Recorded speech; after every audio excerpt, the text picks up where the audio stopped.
Good morning, my name is Eric Romo. I am the DS21 tutor, and welcome to another video on EMS. Today we're going to be talking about larger systems of linear equations. This is in chapter 6. Now, the reason why I want to go over this is because I noticed that you guys are having a lot of difficulties with elimination method, row operations, because it seems that you guys aren't recognizing what operation you should be doing to achieve your goals. So let's talk about a few things first. My practice set for this video, I'm choosing these couple of equations. They're straight out of your book, Example 2, Section 6.2. So go ahead and follow along in your book if you don't already have it, or just follow along with this presentation. Now, the goal of these operations are to use the elimination method to solve for the z variable, use back substitution, and solve for variable x and y systematically. So essentially what that means is I want to solve for what z is first, plug it back into an equation to solve for y, and then once I have both z and y, I can systematically solve for x. Now I need to have my equations in required form, which means that I need all the variables with their coefficients on the left side of the equation and all the constants on the right side of the equation. And all variables must be placed in the same order in each equation. And in order to do this, we perform elementary operations of algebra to rearrange the equations. Now, our practice set that I gave us was in mixed form. So I'm not going to go over the elementary algebra operations. If you need help with that, come into the tutorial center or review your algebra operations.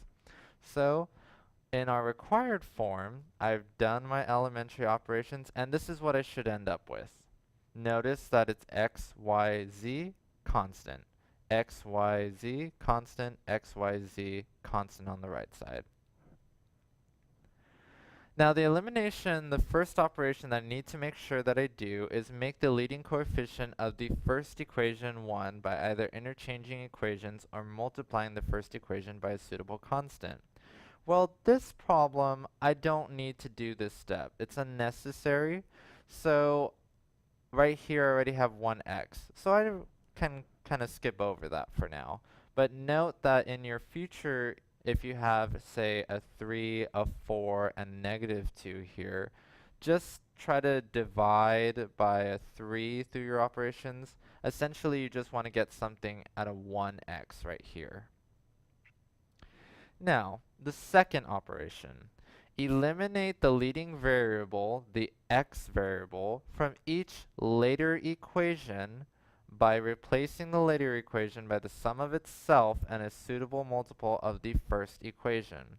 We will first eliminate the leading x variable of the second equation. So, to see how this is done, I need to name each of my steps. I have x minus 2y plus z, which is my first row, and I want to use my second row to do this operation. I want to get rid of this x right here, so I only have y and z.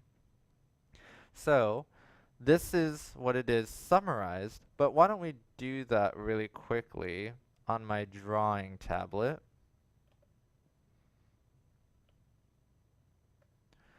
So I'm going to, let me close this. So I've got an x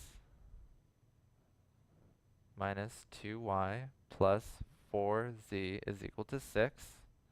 I'm going to run a negative through that. I'm going to times my row 1 by -1.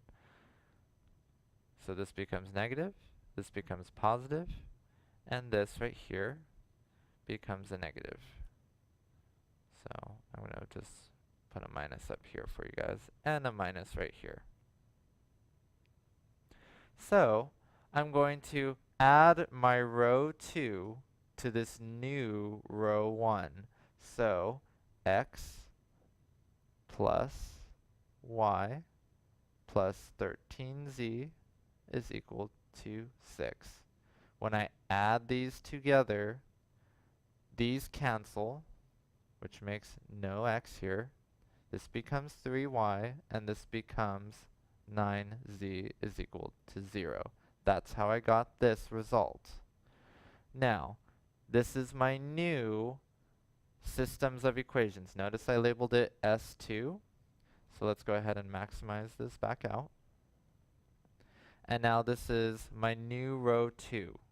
I've replaced it with that operation. Now let's go ahead to the next one.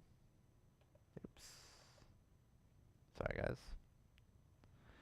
Alright, the third operation. Repeat steps 1 and 2 using the first equation and the third equation to eliminate the x variable of the third equation. So I'm going to still use my first equation to eliminate the x variable of my third equation. Okay, that's exactly what we're trying to do. We're trying to eliminate my x's for y's and z's. Okay, so my first operation is I'm going to times row 1 by 2. So x minus 4y plus 8z is equal to 12. If I times this whole row by 2, I get 2x minus 4y, oh, my bad, 2x plus 2x minus 8y plus 16z is equal to 20. Wait, that doesn't make any sense. Oh, okay, I'm sorry. I skipped ahead. I was reading the wrong equation. Okay. So x minus 2y plus 4z is equal to 6. That was my row 1 right here. I'm going to times this whole thing by 2, which is 2x minus 2y plus, or 4y, plus 8z is equal to 12. Now, I'm going to add that to my third row, which is negative 2x plus 6y plus, or I should say minus z, is equal to 10. I'm going to add these together. Negative 10 and 12 makes 2. 8 and negative z is 7z. 2y, 0. So this is my new third row. Notice that I'm going to replace that now with my last equation. So, I've successfully eliminated my x's. The reason why I chose 2 was because negative 2 was down here. I need to get rid of that. I had a 1 here. I'm going to times that by 2, add 2 to add a positive 2 to a negative 2, cancels those out. Okay?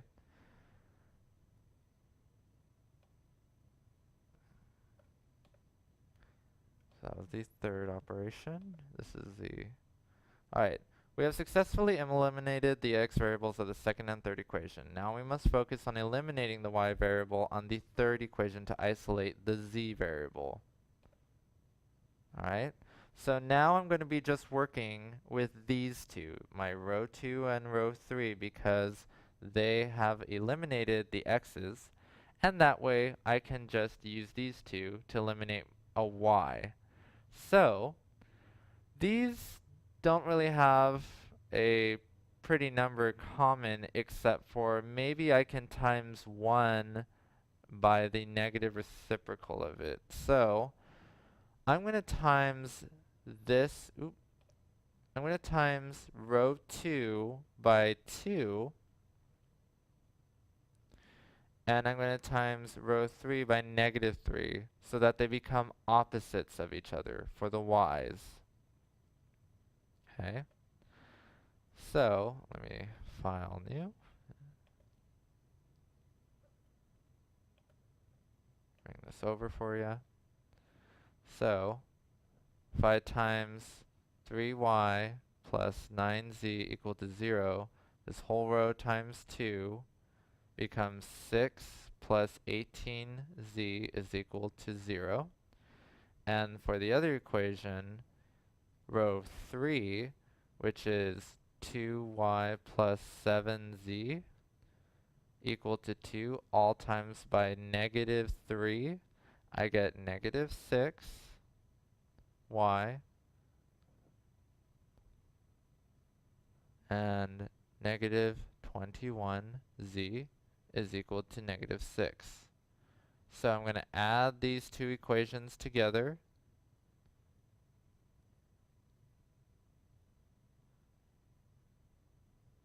Right here. And I should get negative 6. These cancel for my y's. And I am left with equal to negative 3z. So I'm left with negative 3. So my new system is now this S4 right here for my new row 3. Now I can perform isolating variable z and begin back substitution. Our bottom row, we have an isolated z variable. Once we solve for the value of z, we can begin back substitution. So I rearrange this algebraically to solve for z. So negative 3 moved to the other side makes positive 2. I'm going to substitute it into row 2. Notice that in here, this was our S4. I'm using S4 for this operation.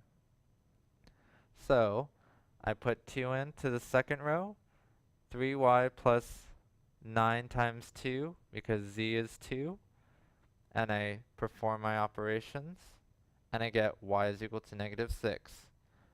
Now that I have both z and y, I will use row 1 to isolate variable x. So I substitute in negative 6 and 2 and solve for x. And that's all there is to it.